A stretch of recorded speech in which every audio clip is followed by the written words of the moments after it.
हो बड़ी मन करे हमार, हो बड़ी मन करे हमार सैया घूमे के बाजार।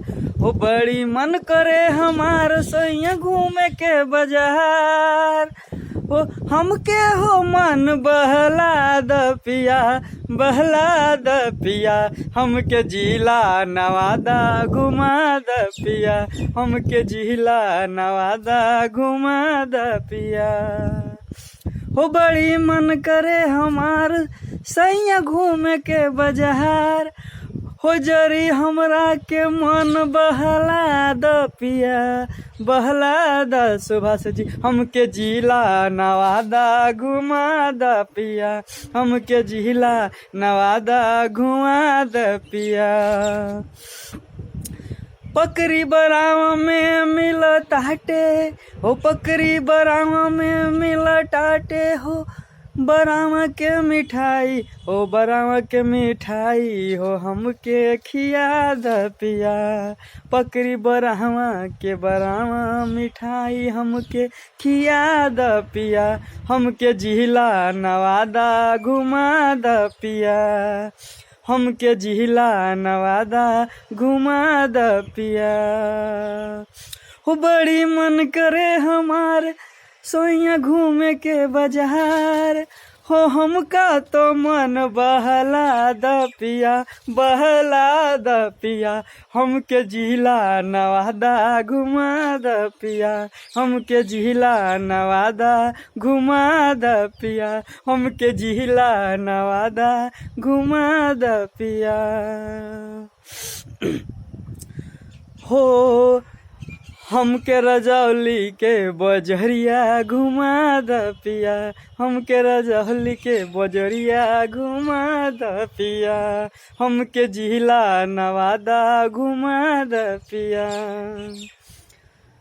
हो गांधी इंटर स्कूलवा में मिला ताटे हो फोकचा खिला द पिया, हमके फोकचा खिला द पिया, हमके जिला नवादा घुमा द पिया। नवादा में मिला टाटे हो चाट हो, हमके चाट हो खिला द पिया, हमके नवादा जिला घुमा द पिया। हो बड़ी मन करे हमार पिया घूमे के बाजार। हो हमका मन बहला द पिया, बहला द पिया, हमके लहंद बजरिया घुमा द पिया, हमके लहंद बजरिया घुमा द पिया, हमके ना लहंदा बजरिया घुमा द पिया। सिलाव के खाजा हमके खिया द पिया, हमके जिला नवादा घुमा द पिया। नवादा से हो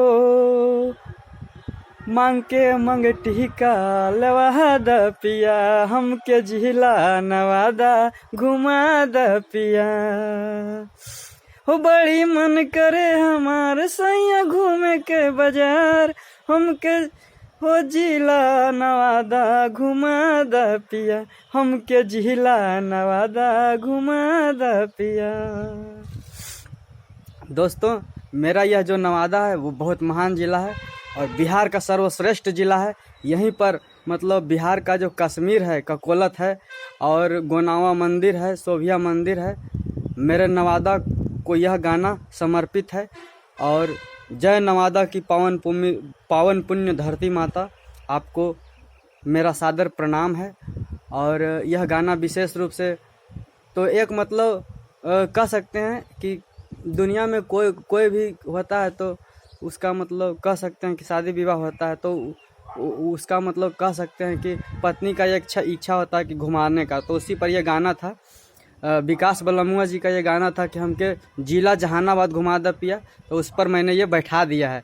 और ये गाना मैंने पहले भी जिला जहानाबाद भी करके गाया था, जिला बस स्टेशन जहानाबाद में, जो कि मेरे यूट्यूब आईडी सुभाष कुमार सुहाना दांगी बिट्टू में मतलब अभी भी मतलब कैद है। उस पर जाके आप देख सकते हैं यूट्यूब चैनल पर हमके जिला जहानाबाद घुमा दा पिया।